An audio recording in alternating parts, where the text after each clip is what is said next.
Да се биде хроничар за Мариово е тешка и одговорна задача, затоа што сите збиднувања кои се случиле низ вековите, хроничарот треба да ги преточи во едно недопишано слово, налик на некој ненадминат познавач на целокупниот живот, мајстор на секој детал, секој опис, кој умее на него својствен начин да ги препознае оние навидум ситници што не ги забележуваме, а се насекаде околу нас и се дел од нас, успевајќи тоа да го постигне на тој начин, пишувајќи за работи што му се блиски, што ги носи како дел од себе, затоа што сите тие односи, ликови, судбини, повторно, интензивно и емотивно ги доживува, затоа што таквиот однос кон ликовите и настаните што ги опишува тој летописец,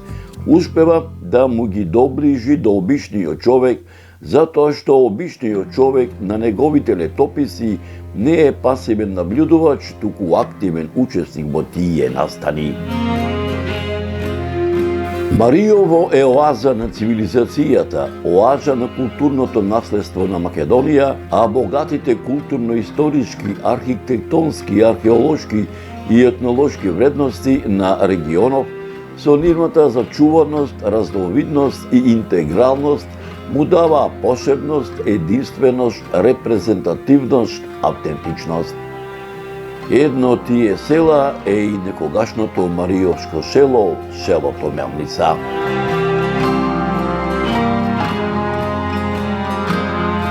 Атарот на поранешното село Мелница, како споменична целина, има големо значење поради комплексноста од многобројните археолошки остатоци, како и низата поединечни градби, кои ги имаат карактеристиките на културно наследство од исклучително значење.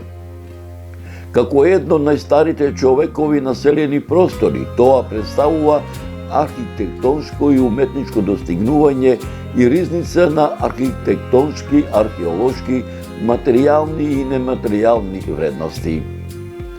Ова некогашно село, формирано во карактеристично природно, географски, историско, етносоцијални и естетски услови на живење и стопанисување, се издигало и развивало во една карактеристична хармонија. За тоа говорат најстарите сведоштва и археолошки пронајдоци, кои потврдуваат дека ова село било населено во давнешни времиња. Ете како што вели народот, Господ милуваше овој пат повторно да го посетам некогашното Мариовско село Мелница, за него да направам нов аудиовизуелен документарен запис, да ги надополнам моите досегашни сознанија и за христијанско православниот живот, чиј христијанско православен духовен живот на мештаните од некогашното село Мелница низ вековите е непосредно поврзан со манастирскиот комплекс, чие име го носи на Свети Илија. Една стара народна поговорка вели: не кога сакаме ние, туку кога Господ ќе го каже тоа.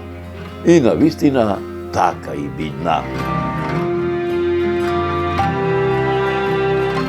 Почитувани мои, овој пат малку отстапив од мојот стар обичај, кога патувам низ руралните региони, заборавените села во Република Македонија, за Мариовското село Мелница не тргнав со моето возило, со стариот руски джип со камазот, туку со возот, поточно речено со возот Кенеди, кој од железничката станица Скопје во правец за Прилеп, според возниот ред, секое утро поеѓа во 6 часот и 55 минути, тргнав ден пред православниот христијански празник Свети пророк Илија, патрон на некогашното село Мелница, а воедно и многовековна селска слава на мештаните од ова село во раните утрински сати.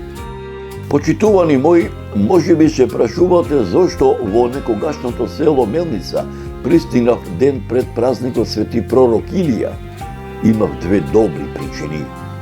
Првата да го видам некогашното село Мелница, да видам што остана од него да го надополнам документарниот запис што го направив пред 30 на години, да ја видам родната куќа во која состојба е денес на македонскиот писател и романсиер Стале Попов. Втората причина беше да присуствувам на заслогот воедно и на утринската света божествена Златоустова литургија, посветена на пророкот Свети Илија и благословената трпеза што ја подготвија членовите на манастирскиот одбор заедно со овогодишните домајчини, кој се одржа во многовековниот манастир Свети Илија меѓу православната Мариолска екумена, попознат како Мелничкиот манастир, каде што во манастирскиот двор, покрај членовите на манастирскиот одбор и соборскиот народ, ме пречека Драгослав Мировски, еден од непознатите во денешното наше насущно современие, географи, историографи и етнографи, воедно дел од менаџерскиот тим на продукцијата Маријово филм, кој беше дојден по нова истражувачка мисија во Мариовскава регија.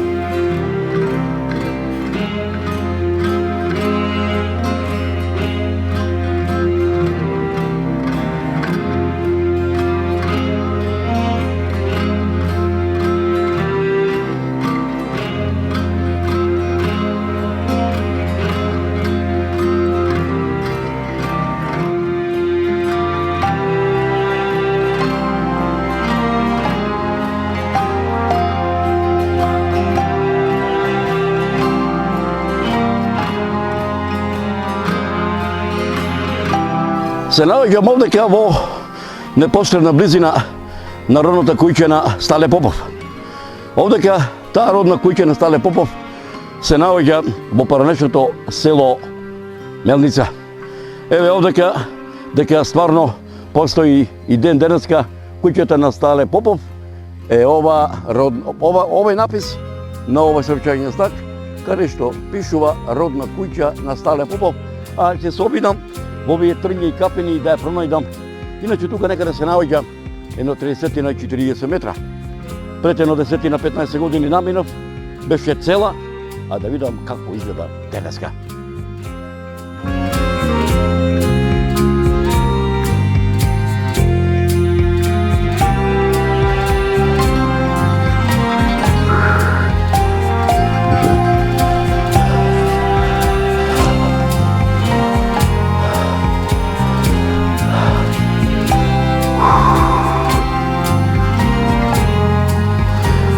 Со посебна возбуда и посебна емоција во мојата душа, затоа што ги има прочитано сите романи на Стале Попов, како да е моја родна куќа, кога гледам, остана само ова зидина од родната куќа на Стале Попов.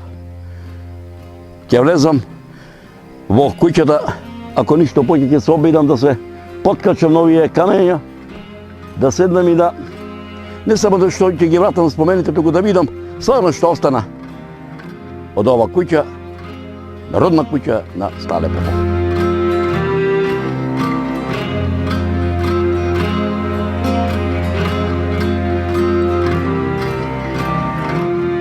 Се наоѓам, поточно речено, седам на овие камени ѕидини од тоа што остана од родната куќа на Стале Попов.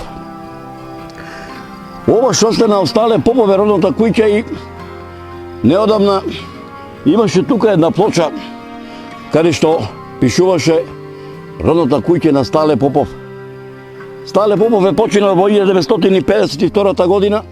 Извинете, почитуваме малце жешко, али така се и времето.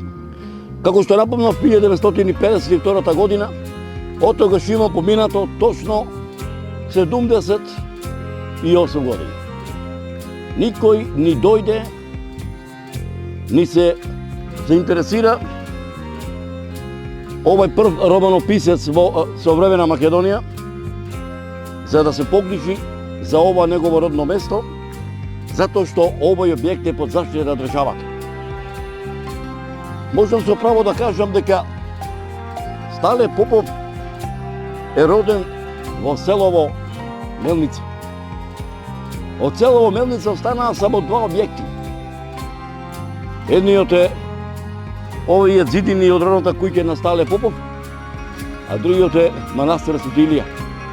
Ито до неодамна беше жив, затоа што преостанатите двајца жители на манастирот се замина пред 2-3 години, едниот кај Бога, а другиот мораше да се замени кај неговата фамилија.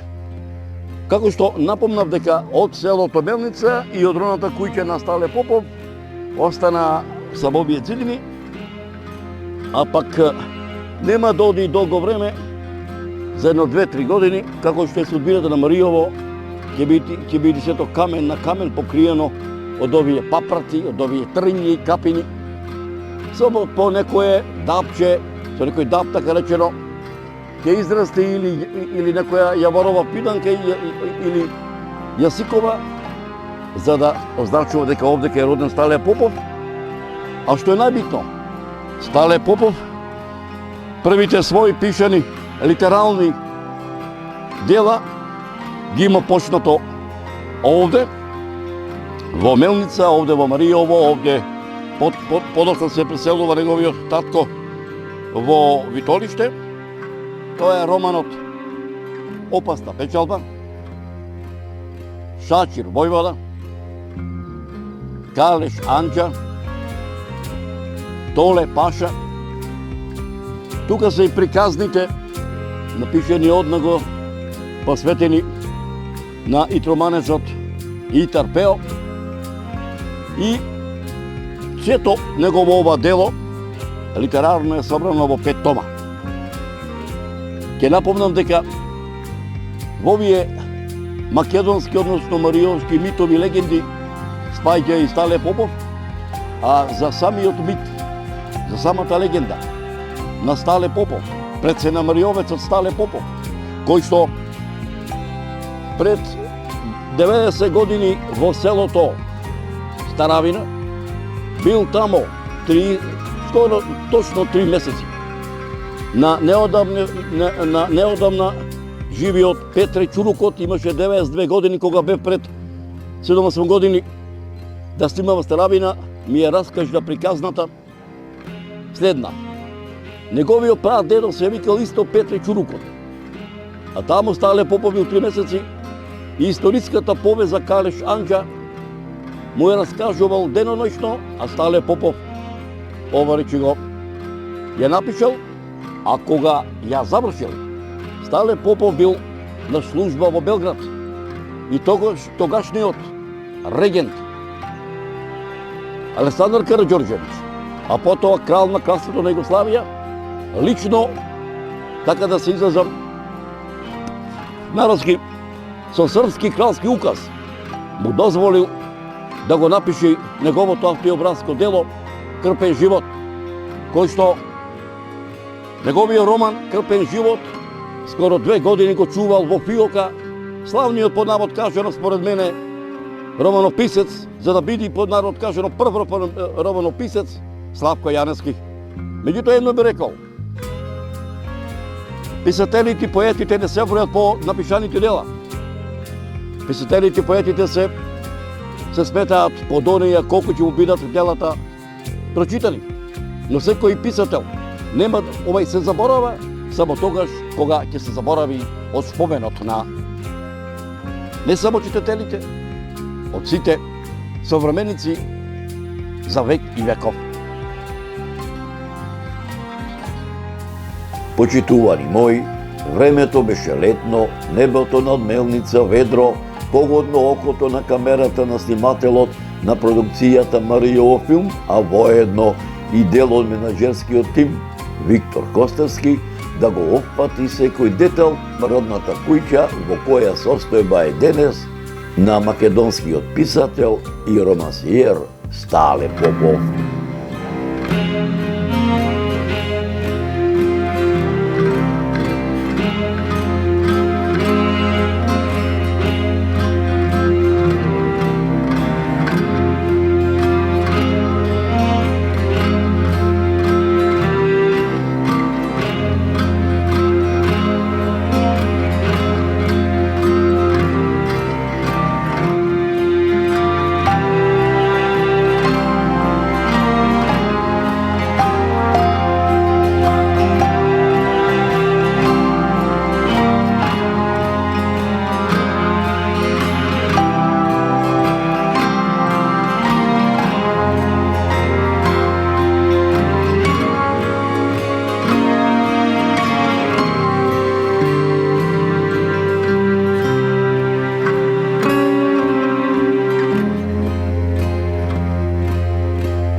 Почитувани мои, предлагам да ви пренесам поголем дел од документарниот запис за сегашниот изглед на некогашното родно село на македонскиот писател и романсиер Стале Попов во продолжение на оваа репортажа.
Почитувани мои, пред да го проследите поголемиот дел од документарниот запис од утринската света божествена Златоустова литургија, посветена на светиот пророк Илија, кој се одржа во многовековниот манастир Свети Илија, чиј патрон е на некогашното село Мелница, воедно и многовековна селска слава на мештаните од ова некогашно село, со која чино начествуваше парохискиот свештеник од Прилепското црковно наместништво, заедно со соборскиот народ, предлагам да ви пренесам поголем дел од моите досегашни истражувања за многовековниот манастир, чие име го носи на свети пророк Илија, копајќи низ архивите ширум Македонија во продолжение на оваа репортажа.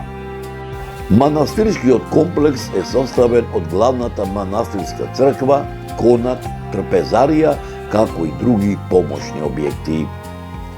Мелничкиот манастир, чие име го носи на пророкот Свети Илија, е изграден во втората половина на 19 век. Градбата е почната во 1870 година, а завршена е во 1872 година. Манастирската црква по својата архитектура представува типичен примерок на византиски стил на градба од типот на базилики, наречени псевдобазилики, кои се карактеристични за преродбенскиот период во Македонија. Ктитор на манастирот е Стале Чешелков од селото Полчиште, чија негова фреска се наоѓа лево до вратата на северниот зид од манастирската црква, каде е представен во цел раст со бела брада, патерича во десната рака, облечен во убава мариовска носија, а главен мајстор бил Пере Лаучот од Прилеп. Градбата на црквата има правоагална основа со полукружна апсида на источната страна и купола на средишниот дел. Главниот влез се наоѓа на западната страна, а над него се наоѓа ниша со вклесена фреска со ликот на пророк Свети Илија.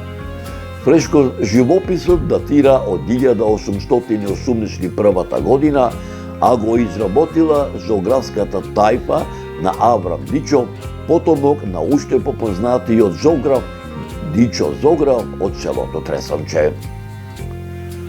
Фреско живописот во манастирската црква привлекува особено внимание како со својата содржајност, така и со естетиката. Аврам Дичов со својата сликарска тајпа не оставил ниту дел од овие ѕидови без украсувања. Употребени се хармонични и живи бои со нагласена светла нијанса. Психолошката димензија на ликовите е благо нагласена, а композициите се одликуваат со средна динамика и драматичност, посебно куполата со велелепниот живопис. Во централниот своден дел на апсидата насликана е Света Богородица Небесна, која за жал е грубо оштетена токму во незиниот лик. Во олтарниот простор на централниот своден дел над апсидата се наоѓа сцената Бог Савот, а лево и десно голем број ликови и представи од христијанството, меѓу нив целиванието Елисаветино, кое се наоѓа веднаш од десната страна на Савот, а во понискиот дел на сводот Свети Лавентрий, а над него старозаветната жртва. Над оваа представа досеќаваме Свети Кузма, која сцена е делумно оштетена. Десно од апсидата насликана е сцената на двајцата архиџакони, Свети Пармен и Свети Венијамин, а лево Свети Роман, со посебна представа над него, жртвата Аврамова и архиџаконот Свети Стефан. Во апсидата под Света Богородица Небесна се насликани главните богослужители, лево Свети Атанас, Свети Никола и Свети Јован Златоуст, а десно Свети Василий Велики, Свети Григорој Богослов и Свети Спиридон.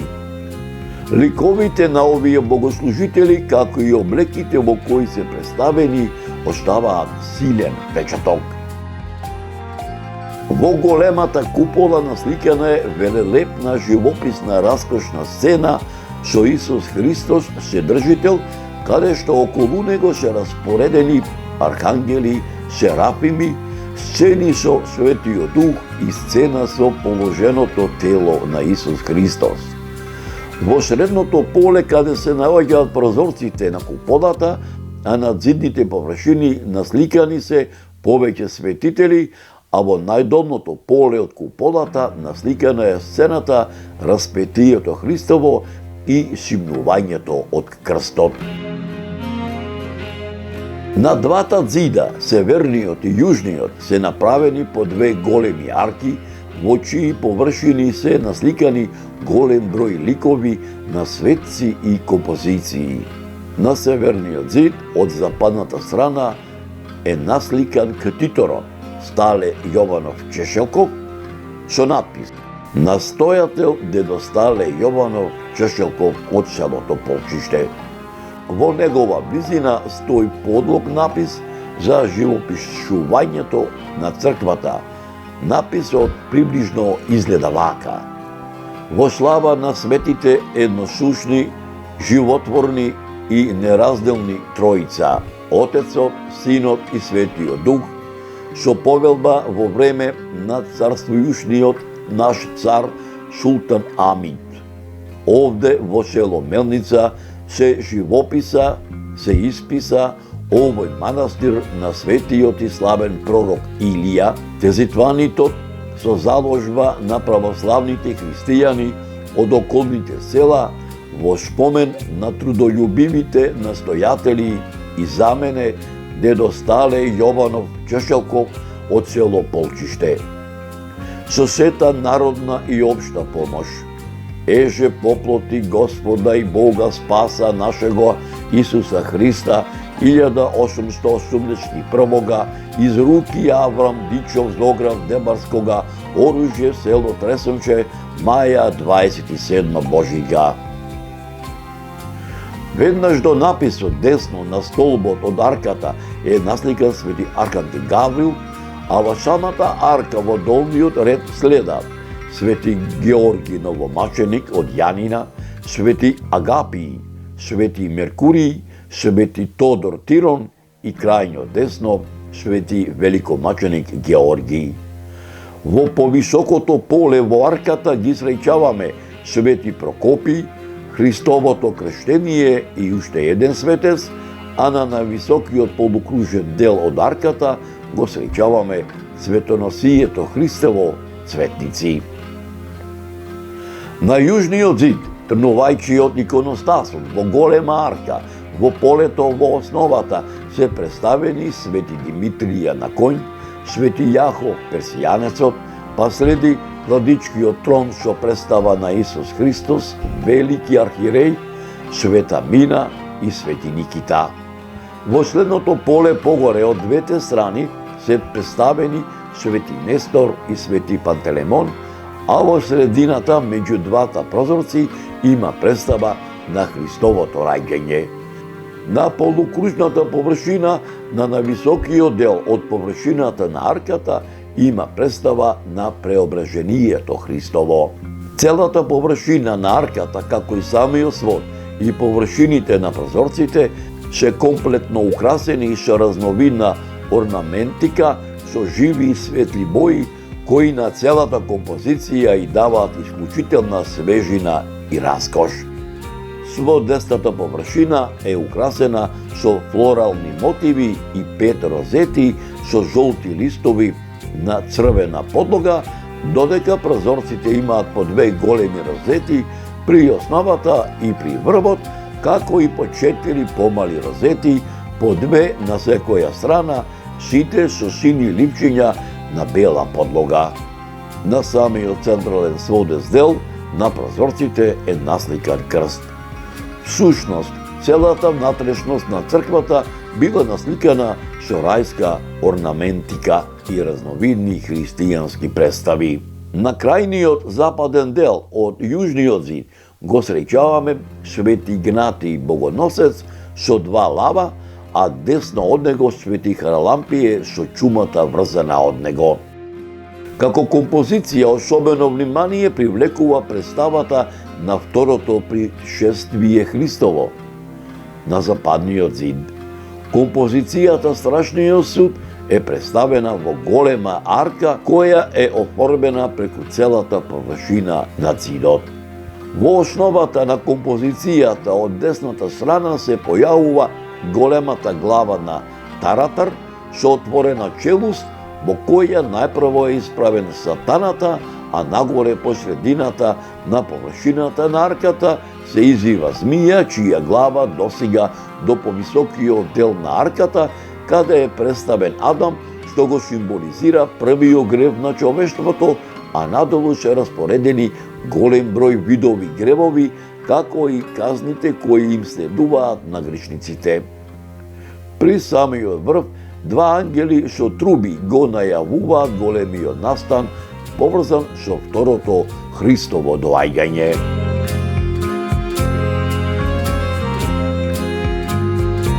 Почитувани мои, како составен дел на оваа репортажа, неминовно е да подсетиме на состојбата во која се наоѓа манастирската црква Свети Илија. Нејзината архитектура покажува голем број слабости, со помали и поголеми, речиси опасни распукувања на зидовите. Тие се среќаваат на источниот и западниот зид, но исто така и на јужниот и северниот. Особено се ризични распукувањата по должина на градбата поради расклонување на зидовите. Тоа јасно се забележува како од надвор, така и од внатре. Некои од пукнатините се со димензии и до 10 сантиметри, а по вертикала и по неколку метри. Делови од живописот се распукани, а на многу места има отпаднато големи површини од слоевите малтер со живопис.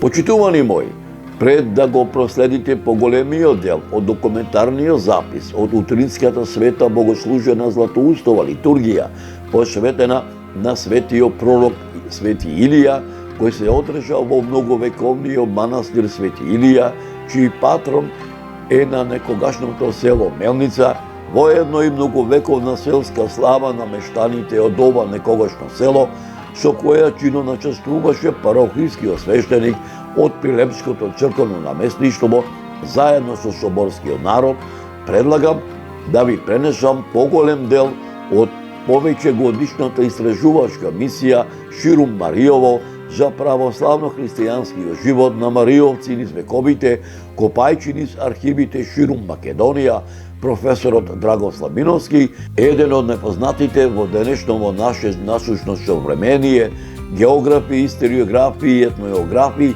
воедно дел од менаџерскиот тим на продукцијата Маријов филм во продолжение на оваа репортажа. Од север кон југ, од исток кон запад, како на љубави цветови на христијанството, црквите и манастирите во Македонија се расфрлани, привлекувајќи го погледот на љубопитните и поканувајќи ги патниците да дојдат и да ги посетат. Со векови, овие храмови биле чувари на духовноста и историјата во овие региони, спасувајќи ги вистинските вредности од заборав и презентирајќи ги на новите генерации.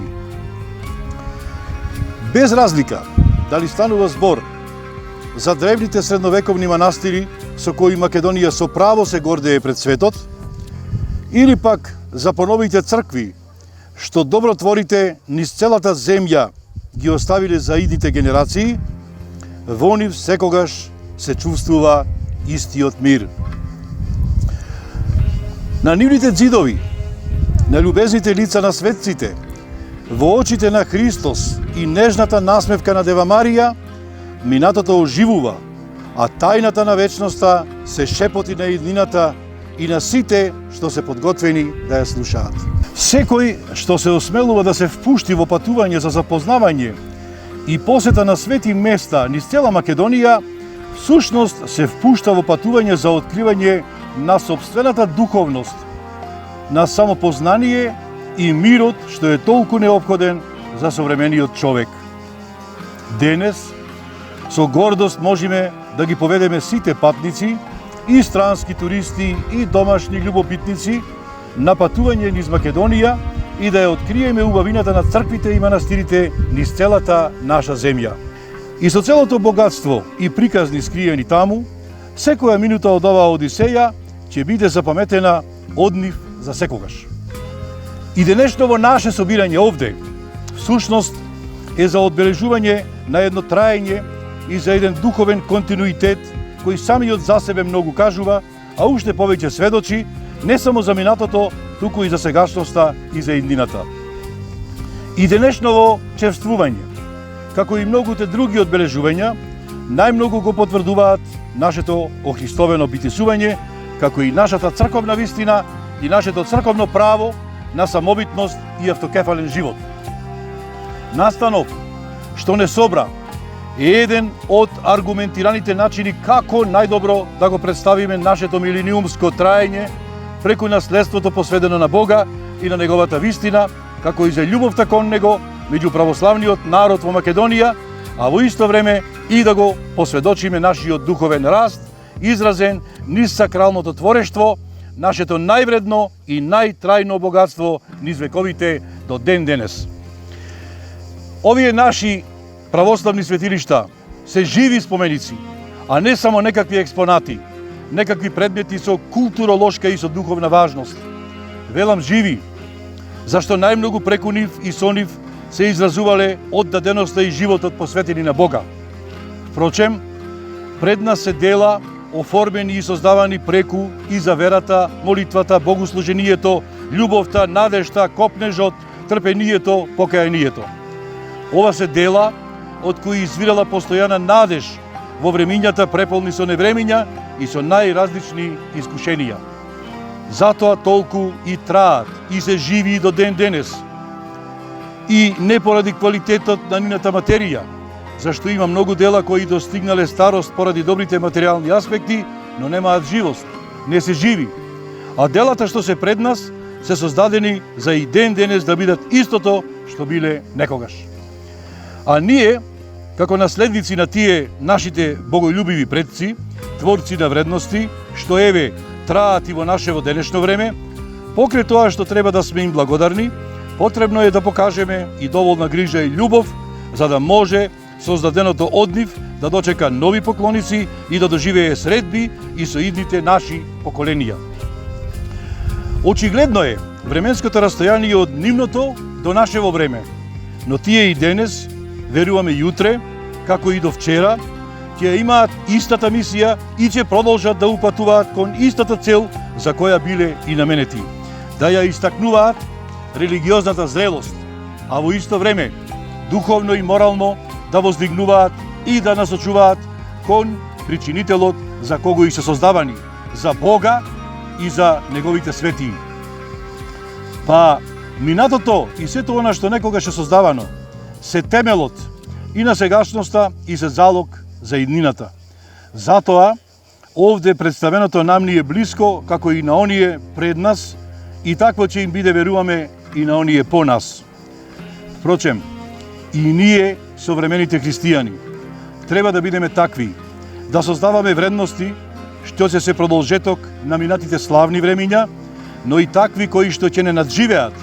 Потребно е да создаваме дела, што ќе останат да траат и по нас, а такви се само оние кои се создадени во слава на Бога и за неговите светии. Не смееме да подзаборавиме на нашите обврски кон сакралното и кон културното наследство, затоа што, ако вистински се грижиме за создаваното пред нас, ќе знаеме како да создаваме ново. И овие одбележувања, како денешново, ни се можност и да се подсетиме и да се поттикнеме. Почитувани мои, Бога ми мерак ми беше што бев гостин по повод празнувањето на патронот на некогашното село Мелница, воедно, како и порано, така и денеска, селска слава на ова Мариовско село, чие празнување се пренесува од колено на колено, од генерација на генерација, се до ден денешен во многовековниот манастир, чие име го носи на пророкот Свети Илија, кое празнување се одржува секоја година во овај манастирски комплекс. Почитувани мои, како мештаните од некогашното село Мелница, иако не живеат во ова Мариовско раселено село, чие раселување во историографските записи е забележено дека тоа се случило во 1902 година, чија празнуваа нивната селска слава, посветена на пророкот Свети Илија, која се одржа во манастирот Пророк Свети Илија, меѓу Мариовски попознат како Мелничкиот манастир, ќе ви пренесам во приложение на оваа репортажа. Најверодостојниот резултат од духовниот порив на народниот гений, одраз на душата од македонскиот народ, е музичката фолклорна традиција.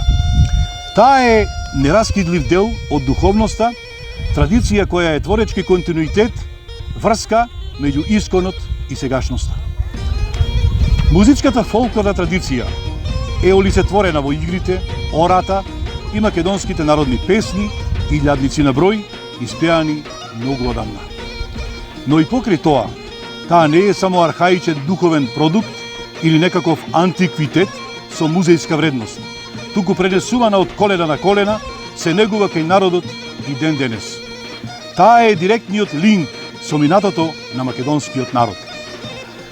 Македонската народна уметност е посебен културен феномен пред кој не се останува равнодушен. Базирана е на културни вредности, уште од античкото македонско искуство, а во неа се инволвирани елементи од подоцнежните периоди, но и по некој елемент од народи кои низ вековите суштествувале на овие простори. Се до тоа, поминато низ креативниот дух на македонеците. Продуцирани се високо и крајно оригинални уметничко-занаетчески вредности, чиј најјак израз е феноменот на народната уметност. Во неа се вткаени вековните предизвици, вековните стремежи, страдања, но и надежи на македонскиот народ.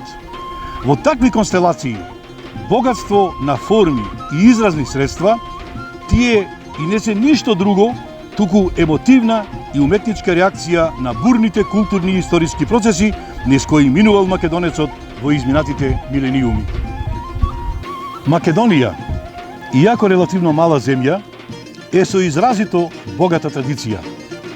изразена во материјалната и духовната култура. Тоа богатство е резултат на етничките особености на населението, како и местоположбата на Македонија. Во средишниот дел на Балканот, таа од секогаш е врска меѓу Европа, Азија и Медитеранот и крстосница на разни движења. На најстариот античко-македонски слој со своите влијанија се надобрзуваат византиската, ориенталната, се до најновите струења од запад. Но и покрај сите влијанија, македонскиот народ, пренесувајќи ги своите традиционални обележја од поколение на поколение, развивал исклучително богата материјална и духовна култура. Богатството и разновидноста на традиционалната култура највпечатливо се изразени во народните песни и народните носии. Создавани долги години, тие, како во поглед на типските одлики, така и во поглед на кројот и украсувањето, одделни облековни елементи, тие се со своји изворно македонски етно белези. Богатството на облеки со разни форми изработени од домашно платно или волна, везот, апликациите, украсите од реси, срмата, гајтаните, металенот, монистернот и природниот накид на носиите им даваат карактеристичен монументален изглед. Влијанието на фолклорот е многу големо и во современите музички текови, каде авторите одат кон уметнички стилизиран фолклорен ритуал, без да се дистанцира од изворното од фолклорниот идиом. Народните песни биле и остануваат трајни извори за нови инспирации во музичкото творештво. Македонската народна песна представува изразит и богат извор и сведоштво за проучувањето на повеќе аспекти од сферата на духовната култура. Со својата мелодиско-ритмичка индивидуалност и разновидност на текстуални сижети, таа представува редок хронолошки сопатник и своевиден културно-креативен документ на повеќето збиднувања што низ вековите се создавале на оваа почва. Народот се она што го гледал, а пред се и го чувствувал, не го пропуштал на забот на заборавот. Со изразито и карактеристично чувство за отсликување на времето и настаните во него, тој успеал да го регистрира својот емотивен сензибилитет во форма на радост, на тага, одушевеност, решителност, борбеност и се она дадено во стихот, диалектот, акцентот и мелоритмот на народната песна. Околу застапеноста на музичките инструменти во македонското народно творештво не можеме, но и не смееме да заклучиме дека одредени инструменти се поприсутни во однос на други. Присуството на музичките инструменти во народните песни се должи пред се на тоа каде биле употребувани овие инструменти, односно дали се употребувале во градските или во руралните средини. Се тоа се рефлектирало и во самите народни песни. Кавалот и шупелката, како овчарски инструменти, представуваат врска помеѓу овчарот и стадото. Се верува дека секое стадо ја препознавало свирката на својот овчар и така да кога некоја овца или говедо ќе залута, тој со својата свирка го наведувал до местото на кое се наоѓа стадото. Многу често, разговорно, кавалот се именува и како кафал. Од сите народни музички инструменти, единствено кавалот е во состојба најдобро да го изрази душевното расположение на овчарот во природата, склон кон меланхолично размислување и копнеш. Во народните песни, можне често народниот творец не ја нагласува разликата меѓу кавалот и шупелката. Предпоставуваме дека тоа се должи на нивната визуелна сличност, начинот на произведување на тонот и карактеристичното држење на инструментот под одреден агол за време на свирењето. Од музичките инструменти најповеќе се споменува тапанот како придружен инструмент на зурлата и поредко со гајдата. Тапанот е можеби еден од најопејуваните музички инструменти. Тој не може да остане неприметен во околината пред се поради неговиот силен и гласен тон, а потоа и по неговиот карактеристичен изглед. Го среќаваме како соло инструмент и претежно како придружен инструмент на зурлата и гајдата. Денес е застапена во инструментални состави составени од чисто традиционални инструменти, кавал, гајда, тапан, кемене и друго, и во состави од инструменти од европско потекло кои се користат и во класичната музика, кларинет, хармоника, гитара и други. Според начинот на произведување на тонот, овозможува истовремено свирење и пеење, што допринело за незината прифатеност во музичките кругови.